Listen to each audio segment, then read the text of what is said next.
Hello बेटा, कैसे हो आप लोग। तो वेलकम टू विद्यादृष्टि ट्यूटोरियल।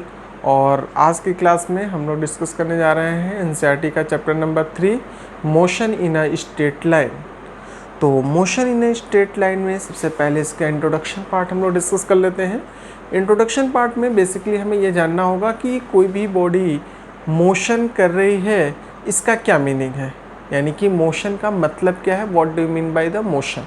ठीक है, तो मोशन का मतलब एक तरह से हम कह सकते हैं कि चेंज इन पोजीशन, ठीक है, with respect to a reference point, यानी किसी पर्टिकुलर रेफरेंस पॉइंट के रिस्पेक्ट में अगर कोई भी बॉडी मूवमेंट कर रही है, ठीक है, यानी कि उसकी पोजीशन में चेंज हो रहा है, यानी कि वो अपनी पोजीशन में चेंज कर रही है किसी रेफरेंस के रिस्पेक्ट में, किसी भी रेफरेंस के रिस्पेक्ट में, तो हम कहेंगे कि बॉडी जो है मोशन में है, यानी कि बॉडी जो है मोशन में है। अब अगर यही चीज़ मूवमेंट नहीं हो रहा है, मतलब उसकी पोजीशन टाइम के रिस्पेक्ट में या किसी पर्टिकुलर चीज़ के रेफरेंस में अगर हम कहें कि उसमें कोई चेंज नहीं हो रहा है, तो हम उसको कहेंगे कि बॉडी जो है रेस्ट में है। तो आई थिंक मोशन और रेस्ट का कॉन्सेप्ट आपको क्लियर हो गया होगा। अब इसके बाद से मोशन और रेस्ट की बात अगर हम बात करें तो इसमें वेरियस टाइप्स ऑफ मोशन आते हैं, यानी कि मोशन की अगर हम बात करें, सबसे पहले हम लोग ये चीज़ जान लें जो बेसिकली हम लोग मैकेनिक्स का पार्ट से यहाँ पे पढ़ने जाते हैं। इसमें एक टर्म आता है काइनेमेटिक्स एंड डायनेमिक्स। ठीक है, काइनेमेटिक्स क्या होता है, it is a study of motion without considering the cause of the motion, यानी कि कोई भी बॉडी के अंदर जो मूवमेंट हुआ, किस वजह से मूवमेंट हुआ, क्या रीज़न था, हमें उससे कोई मतलब नहीं होता, यानी कि कौन सा फोर्स आप उस पर लगा, वो फोर्स क्या इफ़ेक्ट डाला, किस डायरेक्शन में इफ़ेक्ट डाला, ठीक है, या क्या वो किस फैक्टर से वो फोर्स जनरेट होकर के एक्टिवेट हुआ, इन सब फैक्टर से कोई हमें लेना देना नहीं होता है। सीधा सीधा कि जो भी बॉडी है, यानी कि उस बॉडी पर हमने अगर फोर्स अप्लाई किया है, उस फोर्स की वजह से जो भी इफेक्ट हुआ, यानी कि जो भी इफेक्शंस उसमें महसूस हुई, यानी कि जो भी चेंजेस महसूस हुए उस बॉडी के अंदर, या कह सकते हैं उसकी पोजीशन में जो चेंज हुआ, यानी कि उसके अंदर जो मूवमेंट हुआ, इस मूवमेंट को हमें स्टडी करना है काइनेमेटिक्स के अंदर। ठीक है, अब काइनेमेटिक्स में बेटा बेसिकली 2 चैप्टर्स आपके इंक्लूड होते हैं, जिसको हम क्या बोलते हैं, motion in a straight line, और आगे हम लोग मोशन इन अ प्लेन भी पढ़ेंगे। ठीक है, तो फिलहाल motion in a straight line को हम लोग एक और नाम से जानते हैं, that is the rectilinear motion, यानी कि इसको हम लोग और किस नाम से जानते हैं, रेक्टिलिनियर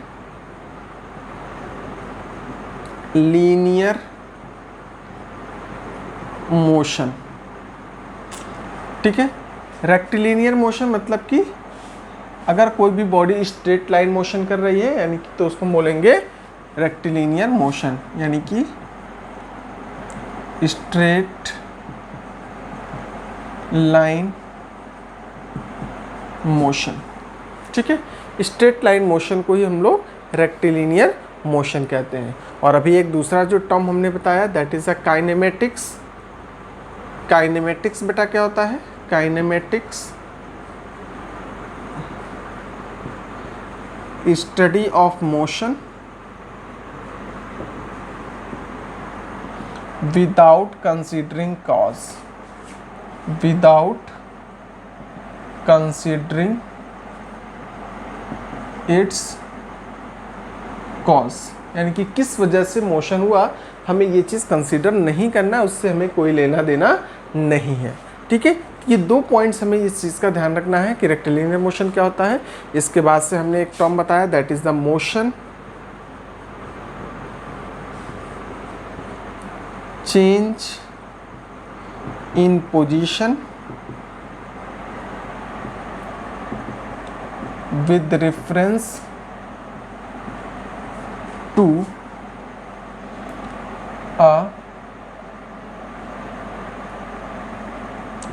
अनदर पोजीशन। ठीक है, इस तरह से हम कह सकते हैं। इसके बाद से रेस्ट की बात करेंगे, no change in position, no change in position. ठीक है, कि बेसिकली 4 चीज़ें हमें सबसे पहले ये चीज़ जानना ज़रूरी है। इसके बाद से हम लोग बात करेंगे, that is the position, path length. ठीक है, एंड यहाँ पे हम बार बार एक टर्म यूज़ कर रहे हैं, रेफरेंस। तो व्हाट इज़ रेफरेंस, तो सबसे पहले हम बात करेंगे रेफरेंस। ठीक है, तो इससे पहले हमें जानना होगा पोजीशन क्या होता है, ठीक है, जो कि हमारा नेक्स्ट टॉपिक है। और इस टॉपिक के अंदर यानी कि जो सेकेंड हमारा टॉपिक है दैट इज़ 3.2, इसके अंदर हम लोग क्या पढ़ने वाले हैं, position, path length and displacement.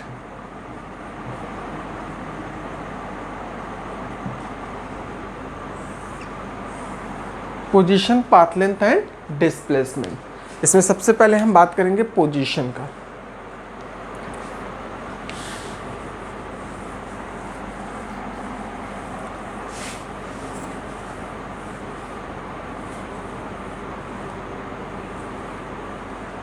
सबसे पहले हम बात करने वाले हैं position.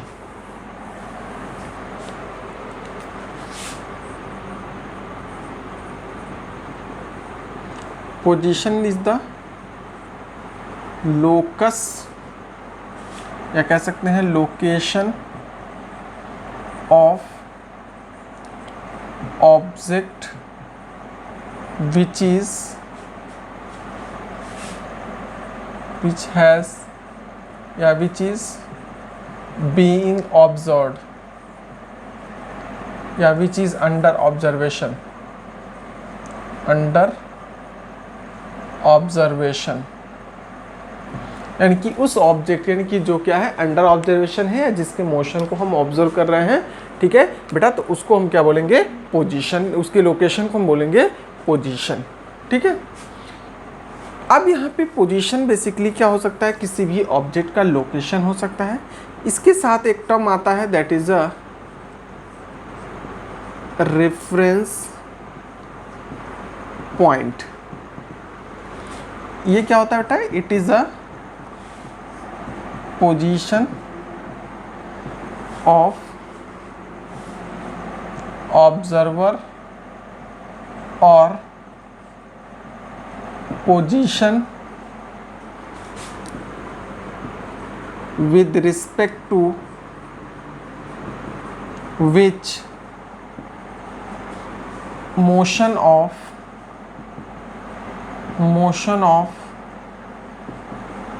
another body is being observed,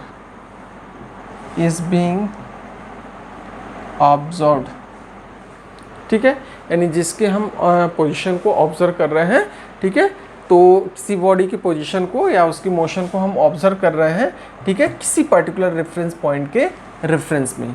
like अगर हम बात करें coordinate axis, this is X axis and this is Y axis and this is the Z axis. तो जो ये पॉइंट हमारा है this is the reference point और ओरिजिन, यानी कि अगर इसके रिस्पेक्ट में किसी भी बॉडी के मूवमेंट को, जैसे कि मान लिया इस प्लेन यहाँ पे कोई बॉडी है, ठीक है, और कह सकते हैं चूंकि मोशन इन स्ट्रेट लाइन की हम बात करें तो वन डायमेंशन मोशन है, तो चाहे तो हम इसके अलोंग ले लें या तो इसके अलोंग ले लेते हैं, that is the A B. तो ए और बी की जो पोजीशन है हम किसके, ओ के रेफरेंस में देख रहे हैं या बी की पोजीशन ओ के रेफरेंस पे देख रहे हैं, ठीक है, तो ये हमारा क्या हो जाएगा, यानी कि इस डायरेक्शन में, यानी कि ये हमारा ओ जो है इसके लिए रेफरेंस पॉइंट का काम करेगा। उसी तरह से यहाँ पर सी और डी ले लेते हैं, इस डायरेक्शन में अगर मूवमेंट ले रहे हैं तो वन डायमेंशन मोशन की हम बात कर रहे हैं बेटा, तो वन डायमेंशन में या तो फॉरवर्ड या बैकवर्ड ही मोशन हो सकता है, यानी कि अगर ये आपका इनिशियल पॉइंट है, स्टार्टिंग पॉइंट है, तो कोई भी बॉडी या तो इधर जा सकती है या इधर जा सकती है, यानी कि इसका जो मोशन है वो या तो इधर हो सकता है या इधर हो सकता है, ठीक है। तो एक तरह से हम फॉरवर्ड कह सकते हैं, this is the forward and this is the backward, ठीक है। तो ये हमारा बैकवर्ड डायरेक्शन और ये फॉरवर्ड डायरेक्शन। फॉरवर्ड डायरेक्शन को जनरली पॉजिटिव लेते हैं, बैकवर्ड डायरेक्शन को नेगेटिव कंसीडर कर लिया जाता है, ठीक है, जिससे क्या होता है थोड़ा सा कैलकुलेशन वगैरह न्यूमेरिकल पार्ट्स में हमको इजी हो जाता है, हमारे लिए ये हेल्पफुल हो जाता है। अब नेक्स्ट अगर हम बात करें तो इसको हमने बताया कि ये हमारा क्या है, रेफरेंस पॉइंट है, यानी कि इसके रेफरेंस में हम इसके मोशन को ऑब्जर्व कर रहे हैं। इसके बाद से एक टर्म आता है that is the frame of reference. ठीक है, फ्रेम ऑफ रेफरेंस। तो फ्रेम ऑफ रेफरेंस का बेटा ध्यान रखिएगा कि हम लोग इसको अगर हम डिफाइन करना चाहें तो इसको कह सकते हैं कि अगर हम इसमें से कोई भी एक कोऑर्डिनेट एक्सेस, ठीक है, किसी एक कोऑर्डिनेट एक्सेस को टाइम एक्सिस का इन्वॉल्वमेंट कर लें, यानी कि क्लॉक को एक रेफरेंस हम कंसीडर कर लें, ठीक है, तो इसमें क्या होगा, फ्रेम ऑफ रेफरेंस की हम लोग बात कर रहे थे, तो फ्रेम ऑफ रेफरेंस में हमने क्या कहा, इट इज़ अ पोजीशन, यानी कि बेसिकली इन कोऑर्डिनेट एक्सेसेस में से किसी एक एक्सेस को बेटा अगर हम ले लेते हैं, क्या क्लॉक कंसीडर कर लें, यानी कि अगर हमें टाइम भी मेज़र करना है कि बॉडी के अंदर मूवमेंट हो रहा है तो टाइम के साथ साथ उसके अंदर मूवमेंट कैसा हो रहा है, किस तरह का मोशन हो रहा है, ठीक है, तो ये चीज़ भी अगर हम साथ में कैलकुलेट करना चाह रहे हैं, मेज़र करना चाह रहे हैं, तो उसके लिए हमें क्या करना पड़ेगा, एक क्लॉक इंट्रोड्यूस करना होगा, यानी कि इसमें से टाइम को, यानी किसी एक एक्सिस पर हम टाइम को रेफरेंस मान के चल सकते हैं, ठीक है। तो यहाँ पर हम देख सकते हैं कि रेफरेंस पॉइंट, या कह सकते हैं कि जो ये फ्रेम है, यानी कि including clock coordinate system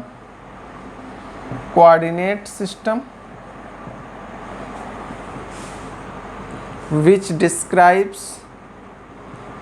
describes motion of an object is called frame of reference, यानी कि जो मोशन ऑफ ऑब्जेक्ट को डिस्क्राइब करता है उसको हम बेटा क्या बोलेंगे, फ्रेम ऑफ रेफरेंस बोलेंगे, ठीक है, इस बात का ध्यान रखिएगा।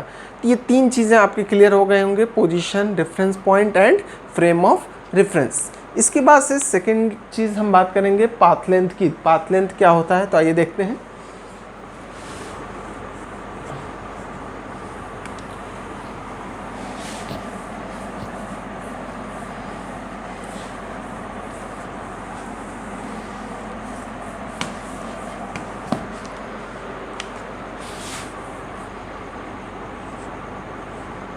नेक्स्ट टर्म है आपका पाथ लेंथ।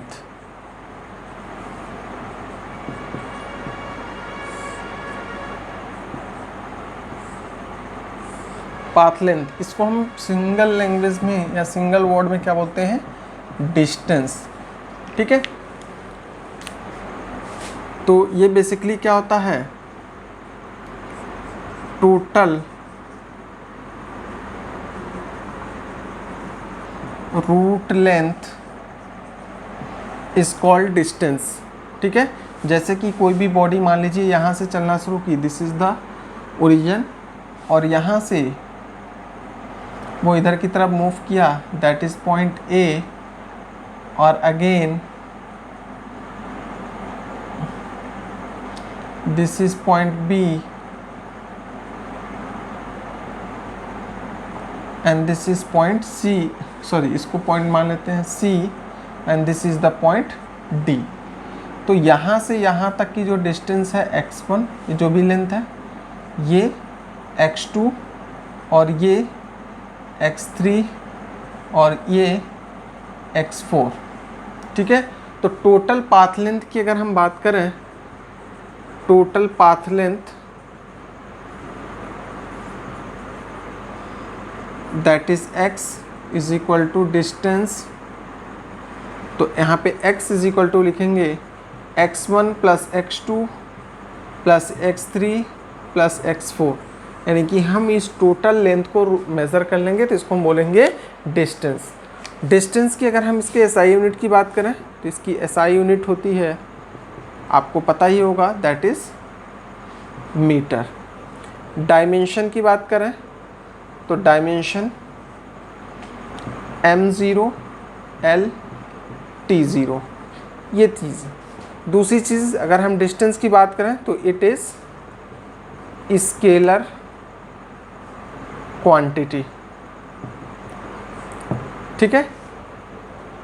नेक्स्ट पॉइंट इसमें क्या देखना है, इट कांट बी निगेटिव और ज़ीरो फॉर मूविंग बॉडी। अगर कोई बॉडी मूव कर रही है, मूवमेंट कर रही है, मोशन कर रही है, तो उसके पास कुछ ना कुछ डिस्टेंस होगा। तो ये हमें एक पॉइंट आपको ये मिल गया, क्लियर। अब इसी के साथ नेक्स्ट एक टर्म आता है, दैट इज द डिस्प्लेसमेंट। क्या? डिस्प्लेसमेंट। तो डिस्प्लेसमेंट की अगर हम बात करें तो it is shortest distance between initial and final position. Initial और फाइनल पोजीशन के बीच की जो शॉर्टेस्ट डिस्टेंस होती है उसको बेटा क्या बोलते हैं? डिस्प्लेसमेंट। अब डिस्प्लेसमेंट की बात करें तो ये क्या हो जाएगा? It is vector quantity. SI unit, again metre, और डायमेंशन क्या आ जाएगा? m0 L T0। मतलब कि जो डायमेंशन डिस्टेंस की वही डायमेंशन आपका डिस्प्लेसमेंट के लिए भी होगा, दोनों के लिए डायमेंशन में कोई चेंज नहीं होगा। यानी कि अगर हम यहीं पे इसी ऊपर वाले फिगर में ही देखें तो ये जो पोजीशन, यानी कि ये जो आपको लेंथ दिख रही है, दैट इज इसको लिख सकते हैं, मान लीजिए y। ठीक है, तो यहाँ पे y क्या है? This is the displacement. y हमारा क्या है यहाँ पे? डिस्प्लेसमेंट। ठीक है, मतलब इनिशियल पोजीशन ये है, फाइनल पोजीशन ये है। ठीक है, और इनके बीच की shortest distance OD is equal to y। ठीक है, दिस इज द डिस्प्लेसमेंट। ठीक है, तो आई थिंक डिस्टेंस डिस्प्लेसमेंट ये इसका कॉन्सेप्ट आपका क्लियर हो गया होगा। इसके बाद से नेक्स्ट जो हमारा सबसे इम्पॉर्टेंट टर्म्स है, ठीक है, कि अगर हम बात करें ग्राफ की, कि भाई टाइम के रिस्पेक्ट में ग्राफ कैसे, क्या क्या चीज़ें होंगी। ठीक है, तो चलिए इसके ग्राफ की अगर हम बात करें, हालांकि डिस्टेंस या डिस्प्लेसमेंट या कह सकते हैं कि आपका जो है पोजीशन टाइम ग्राफ, तो यहाँ पे अभी हमने डिस्टेंस या डिस्प्लेसमेंट को कंपेयर किससे? टाइम से भी कंपेयर नहीं किया, टाइम के साथ जो उसकी पोजीशन में चेंज है कुछ हमने कंपेरिजन नहीं किया। तो अगर आपसे पूछा जाए कि draw the position time graph for a body which is in rest, तो हमें क्या करना है कि टाइम में वेरिएशन दिखा देना है और यहाँ पे इसकी पोजीशन पे या डिस्प्लेसमेंट पे कोई चेंज नहीं दिखाना है। मतलब कि ये ग्राफ जो होगा वो आपका स्ट्रेट लाइन होगा parallel to time axis. Time axis के पैरेलल हम एक ग्राफ प्लॉट कर देंगे। ठीक है, वो ग्राफ हमारा क्या जाएगा? पोजीशन टाइम ग्राफ कह सकते हैं, डिस्प्लेसमेंट टाइम ग्राफ या distance time graph for a body which is at rest, यानी कि रेस्ट कंडीशन में है। तो उस केस में टाइम तो बढ़ रहा है, मतलब उसकी जो पोजीशन है उसमें कोई चेंज नहीं हो रहा है, कोई वेरिएशन नहीं हो रहा है। ठीक है, तो इसको नोट डाउन कर लीजिए।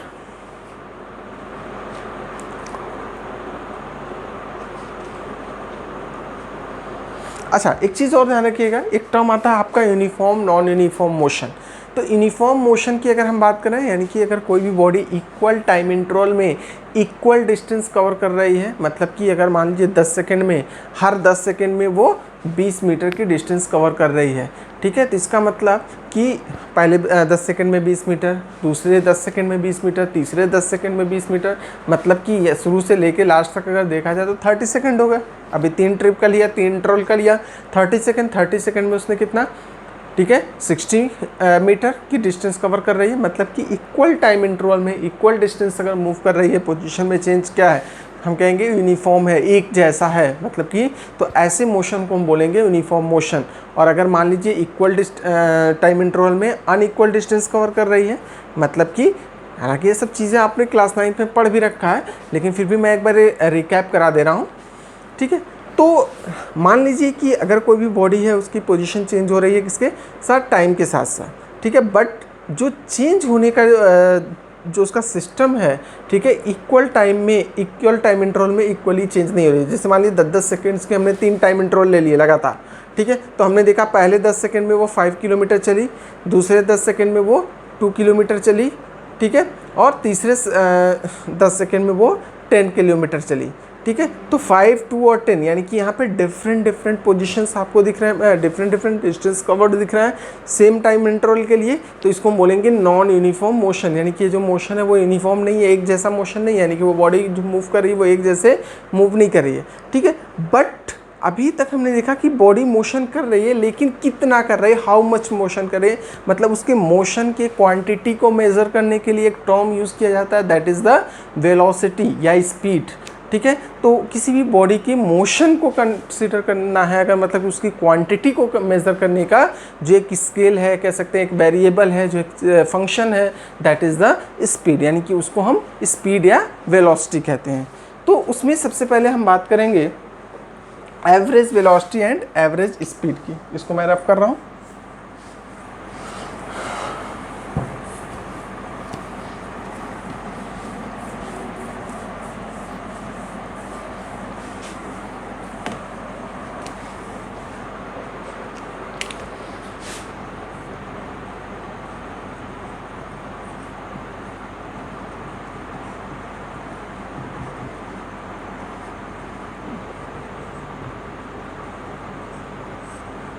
.3 एवरेज वेलोसिटी एंड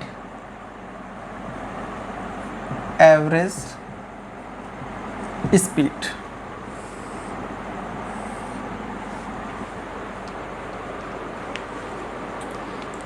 ठीक है, तो बेटा एवरेज वेलोसिटी की अगर हम बात करें, ठीक है, तो एवरेज वेलोसिटी, सबसे पहले हम वेलोसिटी की बात करें। वेलोसिटी क्या होता है? Rate of change of motion with rate of change of position with respect to time in a particular direction. किसी भी पर्टिकुलर डायरेक्शन की बात कर रहे हैं, यानी कि डायरेक्टली हम लोग क्या बोलते थे, displacement upon time is the velocity.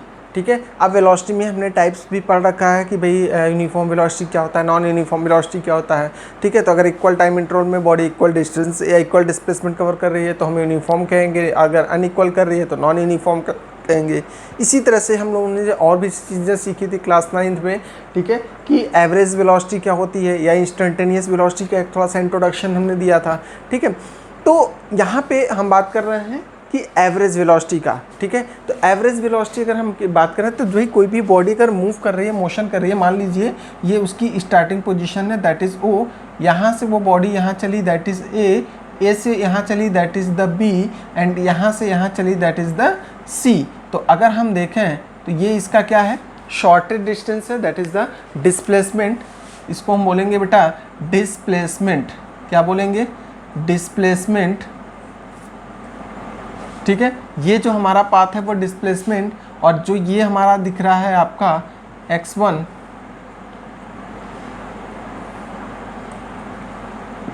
x2 and x3।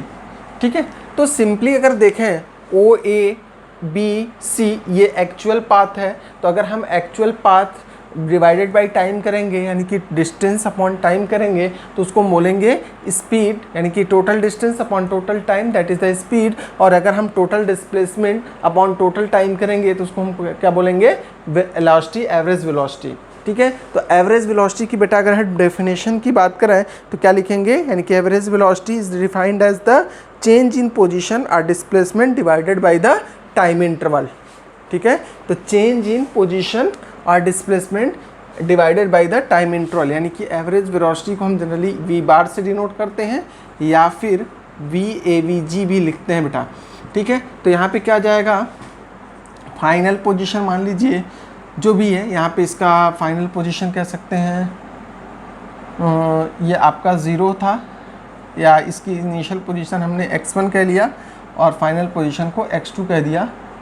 इसको हमने मान लिया L1, L2, L3।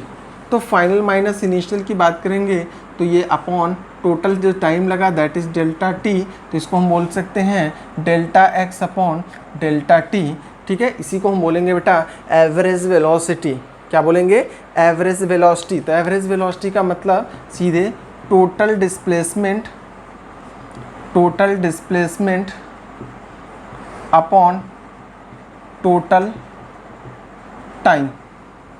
ठीक है, टोटल डिस्प्लेसमेंट और टोटल टाइम की हम बात करेंगे तो ये हमारा क्या कहलाएगा, एवरेज वेलोसिटी कहलाएगा। ठीक है, अब यहाँ पे average velocity for uniformly accelerated motion है। एक्सीलरेटेड मोशन के लिए यही फार्मूला हमारा चेंज हो जाता है, final velocity plus initial velocity upon 2। Final velocity क्या है, v, initial velocity u upon 2। तो v बार का जो फार्मूला है, यानी कि एवरेज वेलोसिटी के लिए फार्मूला हम लोग यूज़ करेंगे बेटा। ठीक है, v प्लस यू अपॉन 2। ठीक है, तो ये हम लोग फार्मूला यूज़ करेंगे किस केस में, अगर यूनिफॉर्मली एक्सीलरेटेड मोशन है तो। अब यहाँ पे एवरेज में हमें इस बात का ध्यान रखना है कि एवरेज वेलोसिटी किसी भी बॉडी का 0 भी हो सकता है, नेगेटिव भी हो सकता है और पॉजिटिव तो हो ही सकता है, इसमें कोई सवाल ही नहीं उठता। उसी तरह से अगर एक्चुअल पाथ का अगर हमें रेट ऑफ अगर निकालना है तो उसको हम बोलेंगे एवरेज स्पीड। और एवरेज स्पीड में कभी भी एवरेज स्पीड जो है किसी भी बॉडी की नेगेटिव या ज़ीरो नहीं हो सकती है।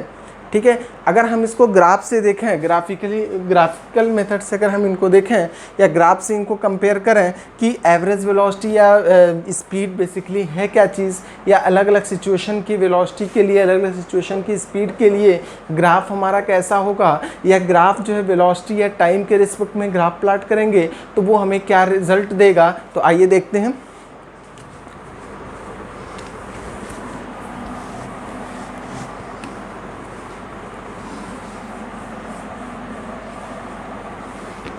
अगर हम बात करें पोजीशन टाइम ग्राफ की, पोजीशन टाइम ग्राफ, तो बेटा पोजीशन टाइम ग्राफ, ये एक साइड में हमें क्या लेना है, टाइम एक्सिस, और दूसरे साइड में पोजीशन इधर की तरफ।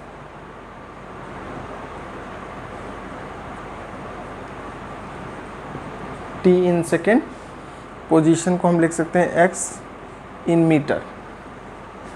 अगर ग्राफ आपको ऐसा देखे तो इसका मतलब क्या है, बॉडी इज एट रेस्ट, मतलब इसकी वेलोसिटी 0 है। xt, अगर आपको ग्राफ ऐसा दिखे या ऐसा दिखे, मतलब कि कांस्टेंट स्लोप है। ये जो आपको एंगल दिख रहा है दैट इज़ थीटा, ये एंगल आपको दिख रहा है थीटा। हॉरिजॉन्टल से जो एंगल बना रहा है ग्राफ, हम ग्राफ बेटा इसी दोनों को ग्राफ बोलते हैं। तो हॉरिजॉन्टल से जो एंगल फॉर्म कर रहा है, ठीक है, तो इसी को हम बोलते हैं कि एंगल थीटा, और इसी को हम बोलेंगे, इसका अगर हम टेंजेंट ले लेंगे इसी को हम बोलेंगे स्लोप। तो टेन थीटा की अगर हम बात करें, यहाँ पे टेन थीटा और यहाँ पर भी tan theta is equal to m, तो यहाँ पे क्या हो जाएगा, कांस्टेंट स्लोप। मतलब कि यहाँ पे अगर ऐसे देखा जाए तो हॉरिजॉन्टल से किसी भी पॉइंट पे, जैसे यहाँ देखिए, यहाँ पे कहीं पर भी देखिए, तो ये एंगल जितना, वही एंगल इतना, वही एंगल इतना, वही एंगल इतना, एंगल दोनों हर जगह सेम होगा। ठीक, तो इसका मतलब इसका स्लोप कांस्टेंट होगा। तो कांस्टेंट स्लोप के लिए यहाँ पे हम कह सकते हैं कि this is the uniform acceleration, यानी कि जो इसका स्लोप है या यूनिफॉर्मली एक्सीलरेटेड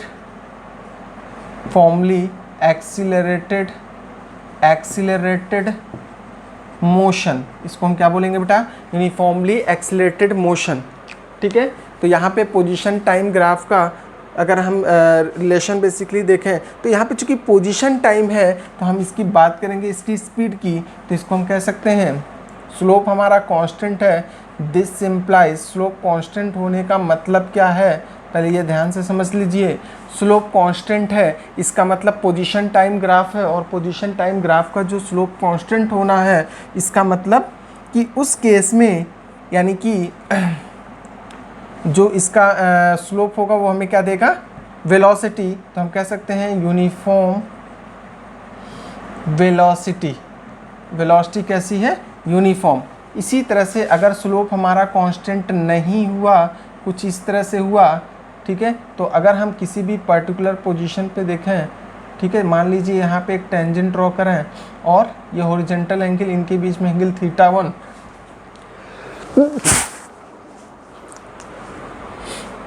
इसके बीच में एंगल θ1। उसी तरह से अगर हम यहाँ पे टेंजेंट ड्रॉ कर लें बेटा, ये हॉरिजॉन्टल, इसके बीच का angle θ2, θ1 is not equal to θ2, this implies tan θ1 is not equal to tan θ2, मतलब इनका स्लोप इक्वल नहीं है, यानी कि slope is not constant. This implies slope is not constant, यानी इसका स्लोप कांस्टेंट नहीं है। और जब इसका स्लोप कांस्टेंट नहीं है तो इसका मतलब ये जो मोशन है वो कैसा हो जाएगा बेटा,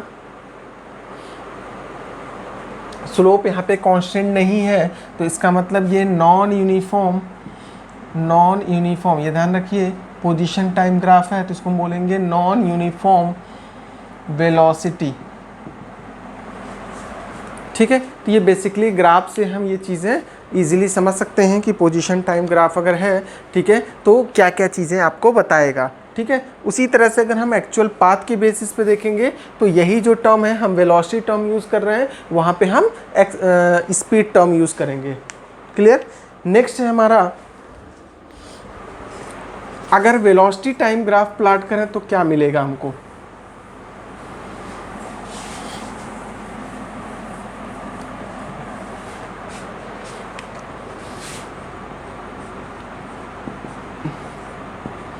वेलोसिटी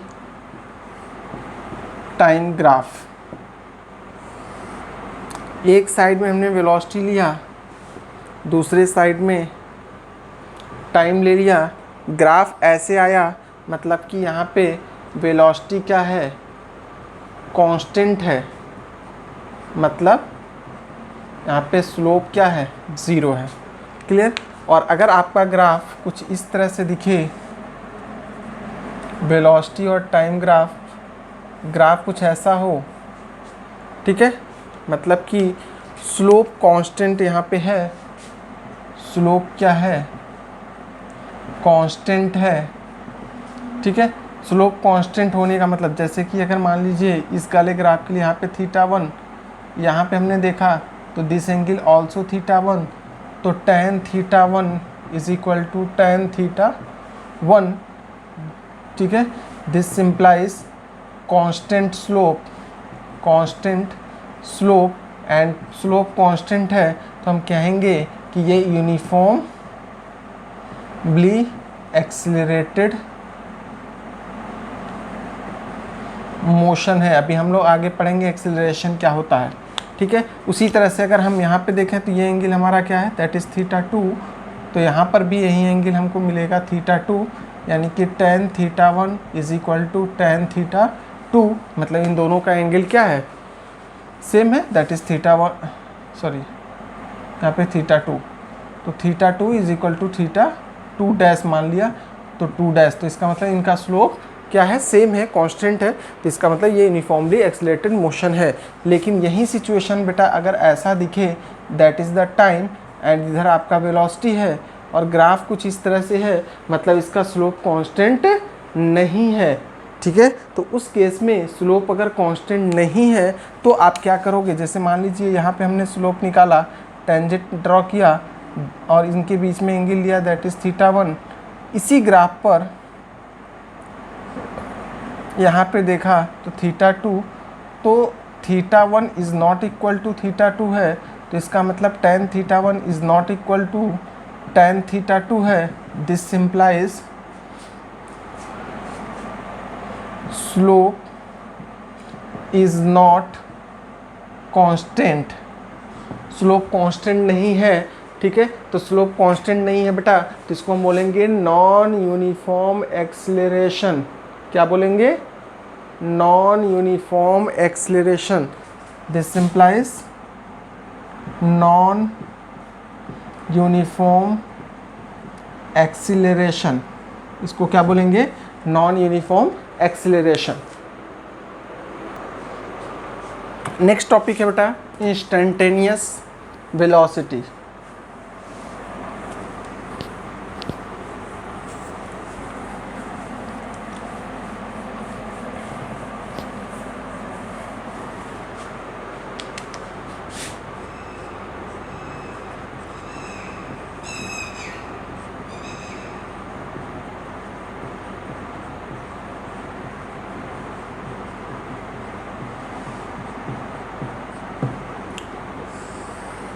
इंस्टेंटेनियस वेलोसिटी।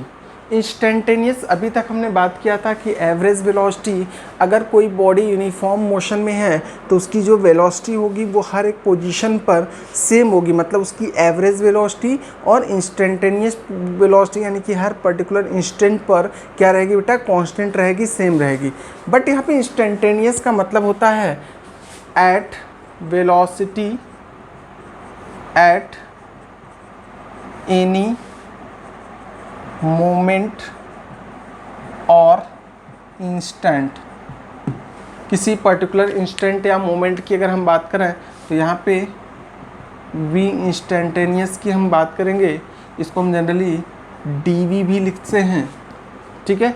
तो उस केस में जो हम पोजीशन लिखते थे delta x upon delta T, ठीक है, इसी को हम यहाँ पे लिमिट लगा देंगे, limit delta T tends to zero, मतलब कि टाइम में चेंज क्या हो, बहुत ही स्मॉल हो, ज़ीरो हो के अप्रॉक्सीमेटली हो, यानी कि टाइम में बहुत स्मॉल टाइम इंटरवल के लिए अगर देखा जाए, मोमेंट या इंस्टेंट वही होगा, बहुत स्मॉल टाइम इंटरवल, तो बहुत स्मॉल टाइम इंटरवल के लिए देखा जाएगा, ठीक है। तो उसको हम क्या बोलेंगे, इंस्टेंटेनियस वेलोसिटी।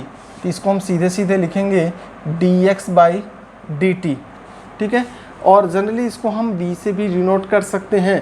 इसका यूज़ बेसिकली हम क्या करेंगे, जैसे कि मान लीजिए कोई भी बॉडी, यानी कि if position of a body varies with time according to following equation या expression, according to following expression find its speed और वेलोसिटी एट टाइम या एट या आफ्टर, या कह सकते हैं एट 10 सेकेंड। तो यहाँ पे एक्सप्रेशन दे दिया जाएगा आपको x is equal to 2t² plus 3t plus 1, ठीक है।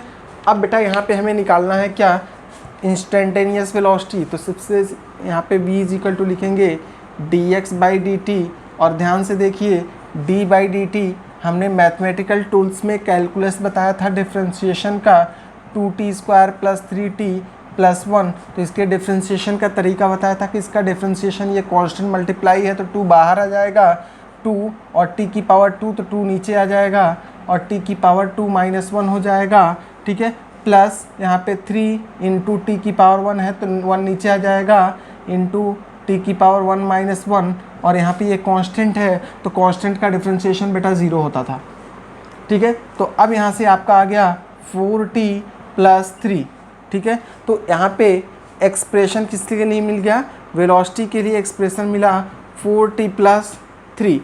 अब पूछा जाए कि at t is equal to, at, यहाँ पे ध्यान से देखिए, at t is equal to 10 second, तो यहाँ पे क्या जाएगी वेलोसिटी, अगर ये मान लीजिए मीटर में दे रखा है तो at t is equal to 10 second, तो v इज इक्वल टू क्या आ जाएगा 4 इंटू 10 प्लस 3, यहाँ पे क्या किया, t के प्लेस पे 10 पुट कर दिया, ये हो जाएगा आपका 43 मीटर पर सेकेंड, ठीक है। तो इस तरह के क्वेश्चंस को हम लोग सॉल्व करेंगे, किसमें, इस मेथड से हम लोग इस तरह के क्वेश्चंस को सॉल्व करेंगे। यानी कि किसी इंस्टेंटेनियस वेलोसिटी की अगर हम बात करें तो किसी पर्टिकुलर मोमेंट पे या किसी पर्टिकुलर इंस्टेंट पे किसी बॉडी की जो वेलोसिटी होती है उसको हम बोलेंगे बेटा इंस्टेंटेनियस वेलोसिटी, ठीक है।